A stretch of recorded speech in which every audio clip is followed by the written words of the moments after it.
Hey, everybody. Welcome to another episode of Powerful on Purpose podcast, where, we talk to amazing women who are building businesses, creating missions, really changing the world for good. And I think we can all agree the world needs a little more of that. Mm. So today I am delighted to introduce you to my guest, Renae Peterson. She's an international speaker and author and certified spiritual psychology practitioner. And we're going to learn more like, what is that, right? And she's devoted to helping women and girls reclaim their voice, intuition, and inner authority. Trauma, right? We're carrying along patterns from the past. We're passing them on forward. And let's stop some of that. She also runs a girls' academy to I love this mission, right? To empower girls. We empower girls, they become empowered women, and it really can change generations.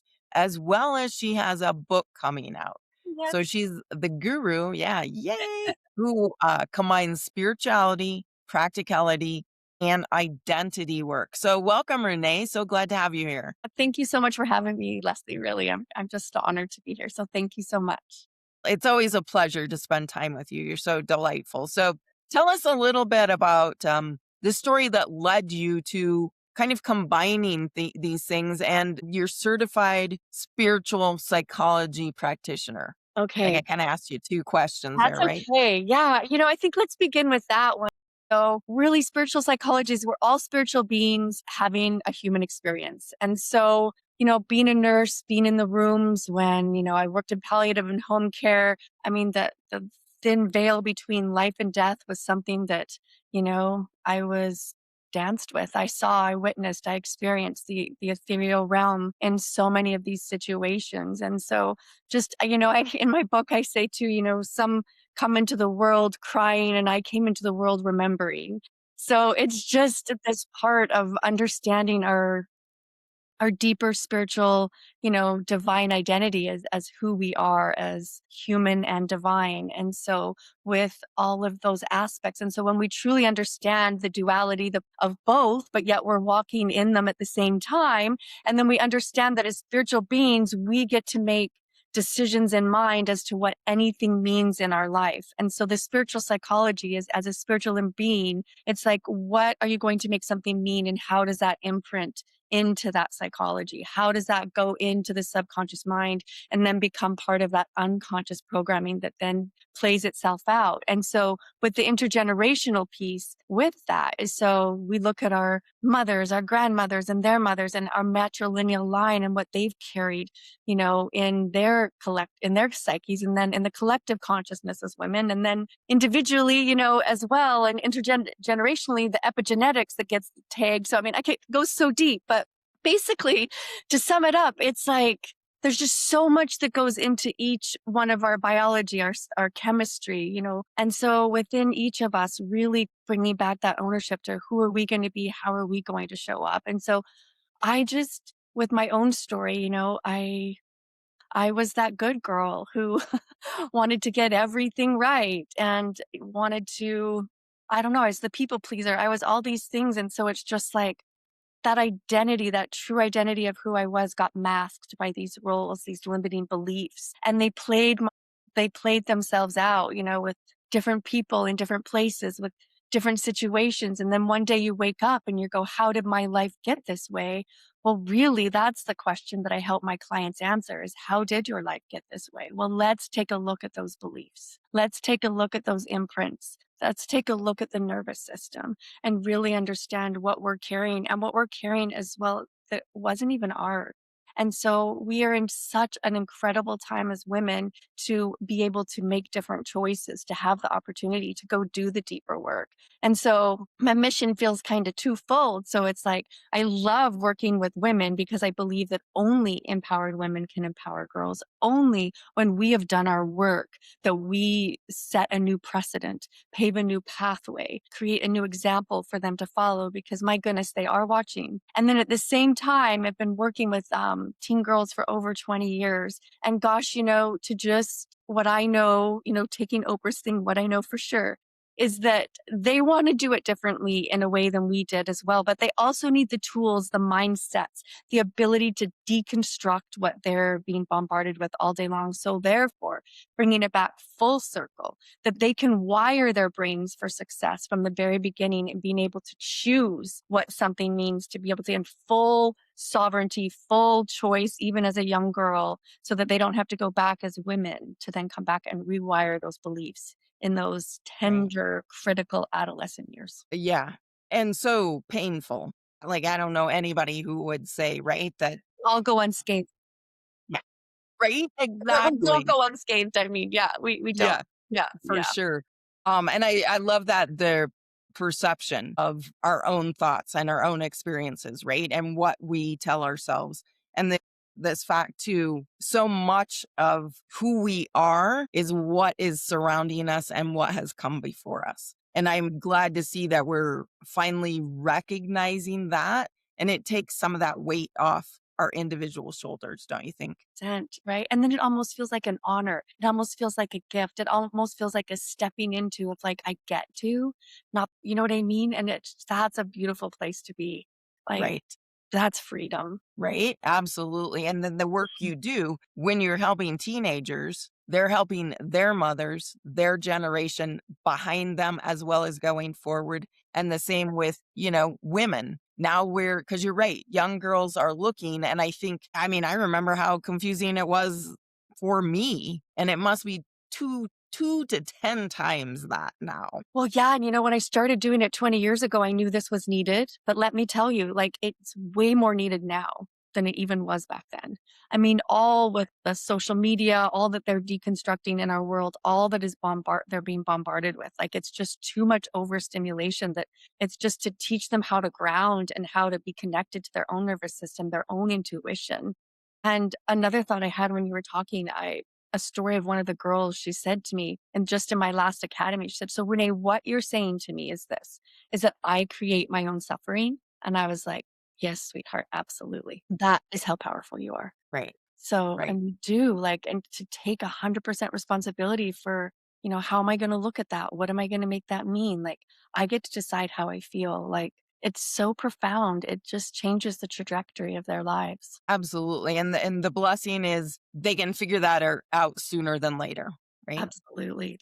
Because if you don't have a guide, it takes a freaking long time. Let's It be real. does. I know. I'm like, why learn it the hard way? Like let's give them what we didn't have. Or that's why I kind of call it the untaught curriculum because it's like we're not having those discussions. And I'm willing and wanting to have those discussions with the girls. And let me tell you, they really want it. And this is the other reason, actually, I'm just going to say this that I love working with teenagers because they can sniff out BS like nobody's business. And I just love that because it's like you have to show up in that authenticity. Like they energetically demand it. And so it's really, really great in that capacity. They say always the teacher, but yeah, always the student, the reciprocity of it. So that's really beautiful to experience as well, so Yeah, absolutely. And somewhere along the lines, we lose that, right? yeah. Because we all had that capability. I mean, I think that's why probably I just told somebody the other day, I'm always at the kids' table and I'm always the one in trouble. The parents are yelling. I'm like, "Oh, it was me. Sorry." you know, I instigated it, yeah. but I'm like, why not? Why not instigate? Because I got a captive audience here. But yeah, but we do lose that BS filter, or it gets so tamped down that it takes a while, if you have allowed that to happen, for it to come back, right? For us to say, wait a minute, like now I'm starting to feel stuff in my body and this isn't right. Yeah, yeah, like all the masks and the roles that we don't even realize that we're playing, and then until one day maybe not maybe, but all of us has that opportunity to go, oh my goodness, like, what am I doing here? And yeah, it can be a shakedown, right? It can go, oh my goodness, but we can either sink or swim. And I really love that, because it's like we can either rise to the occasion and go, what is this problem offering me to figure out? And to really, pain is always a portal. It's just calling us to something higher. It's just really for our own good. There's always so much grace in our suffering if we're willing to look at it through that lens and say, what is this here to teach me? What is that next step of towards my wholeness. and get out of our own way, right? Instead of it has to mean something about me. No, Totally. it doesn't. Yeah. That's again a choice we're making, right? Yeah. And a mindset, right? Like really going, okay, I am powerful and have choice in every moment and in every situation. And how do I want to see this? Okay, this is how I'm seeing this. Okay. But how do I want to see this? And we can totally rewrite that story. Absolutely, absolutely. So when you were talking about being a nurse, I'm guessing that really changed those experiences of being with people at the end of life. Probably really shifted your trajectory or brought questions to your mind that maybe you'd never considered before. Like I have goosebumps actually when we say this. It's just, it's such a privilege and it's so tender to be part of someone's death story.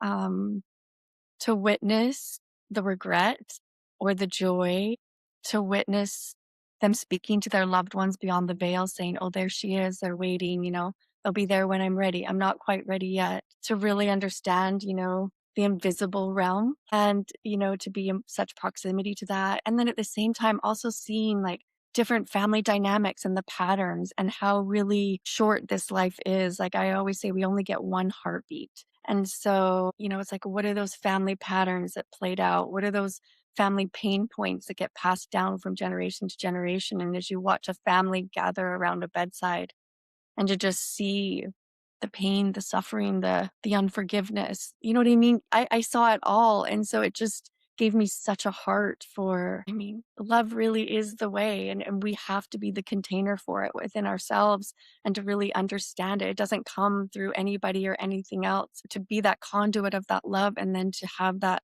I call it the ripple effect, ripple out. And so, yeah, to just be at baby's first breaths and final breaths, just that lifespan. I don't know. I'm probably not even articulating myself as well as I want to because it's so even hard to put into words. It's just something that is so felt and known to me to just how important this work is and that this is our opportunity to do it while we're here. Right? And whatever there is beyond, whatever you Yeah. believe, For all sure. we know and all we have for sure is right here and right now. Absolutely. Yeah. And Yeah. to just work with that. Yeah, listen, right? With a capital L. Right. I think it could all be capitals. Yeah. LIS. Yeah. That is so true. Yeah, it is so true. Yes, absolutely. Yeah. Well, tell us a little bit about your book that's coming out. Oh gosh, yeah, I'm so excited about it. It's something that's been on my heart for 20 years. The title of the book was whispered to me when I was on a massage table, something that she said to me, not going to give it away yet. Um yeah, and then I was like, "Oh my gosh, that is the book that I am meant to write one day." And I was like, "Oh, I was never going to write a book. I didn't want to write a book." But it's taken me that long to embody the full mission and message of really what I wanted to say. When we come back to beliefs as well, it's like I had a belief as a young girl that my voice didn't matter. And so I was like, why? Like I have little scribble notes, this and that for 20 years, chapters written, but just have never brought it to its full fruition until I finally cleared that belief that my voice matters. And so now here we are, and I'm able to bring forth my part of my destiny. And so that's part of the work. It's like, destiny comes when we clear those limiting beliefs. And so I just feel so blessed and grateful that I can bring this, message forward when I really feel like it's not even about me. It's just kind of came through me. And so I do use personal stories, some of my background, the way I was raised, and just the beliefs and things that I told myself, my work with my clients, the academy. I explain more about spiritual psychology and how our lives get that way so that people can have that reflective time to just sit with the manuscript and feel it through the power of story and feel what is resonant to them. So, yeah. And I just believe whatever you believe, truth has a resonance. And so our body knows the truth. And yeah, it's just, I'm so excited to kind of share it and, kind of nervous all at the same time, right? Because I've had to push through so many of my beliefs. And I guess part of the writing, there was like the little girl inside of me, like, oh, I'm going to get in trouble for saying that. But you know what I mean? It's just, so that's been really kind of beautiful to witness myself even push past things. And it's been quite a healing journey as well to Right. finally come to into the visibility of it.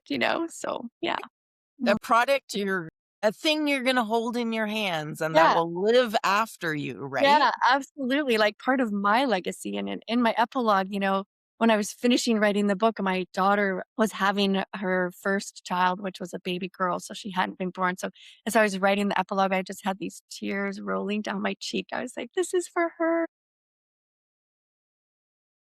That's very cool. And I love that you said, because I think that entrepreneurship is the best personal growth program on the planet, right? Goodness. And Oh, if you want to speed that up, write a book. And I don't care how you do it. If you use talk to text or writing, now having done the whole gamut of that, like everyone, there is something new yeah. and the book has to grow and you have to grow with it. Yeah. Like it was such a spiritual experience, to be honest. Like I'm almost in awe of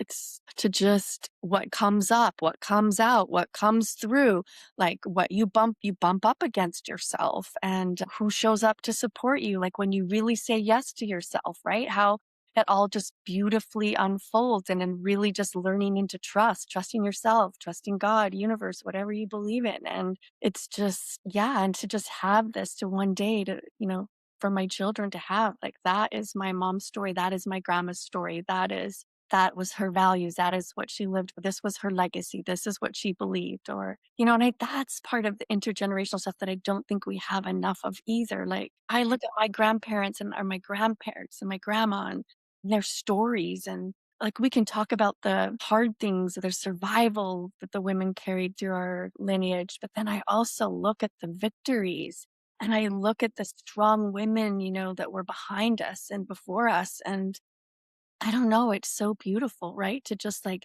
then have some of that strength. I talk about, my grandma and tell a really special story about as a young girl on the school bus. She really was my origin of fire, if you will. So really just gave that to me in a really beautiful way. And to even reflect back on that, man, I just wept, I did. Makes me a little emotional now to just be like, gosh, that was my grandma. That is the fire that runs through my lineage. That is the strength so it's just, there's so many beautiful pieces to doing the work. And yeah, Right. it Right. brings, And I think you touch on something that probably isn't talked about enough, that we're here. So we came from a strong lineage of women, however that showed up, and being proud and embracing that, right? Whatever struggles they went through, whatever, maybe it's a way not necessarily what we would do, but does it have to be? yeah, they survived and they did Absolutely. what they had Right. to do to survive. And that is to be applauded. And then the great opportunity now is like, okay, but I don't have to carry that survival in my nervous system anymore. I don't have to carry that. Like, but gosh, I'm here because of her and her and her and her. And now what am I going to do with that now and whether you're a mother or you're a woman, like, when we rise, they rise. Absolutely. Yeah, Absolutely. Yeah, there cannot be enough role models, in my opinion, of I agree. women standing up and speaking up. Yeah, totally. To like just witness a woman in her full sovereignty without any external validation, just whole. And it doesn't have to be perfect, right? Because we can be scared and do that anyways. But sometimes I've surprised myself. I'm like, oh, I'm scared of that mama bear inside of me. Like, Yeah. that is, you're like, okay, well done. But where'd she come from? Like, I call it for her, capital HER.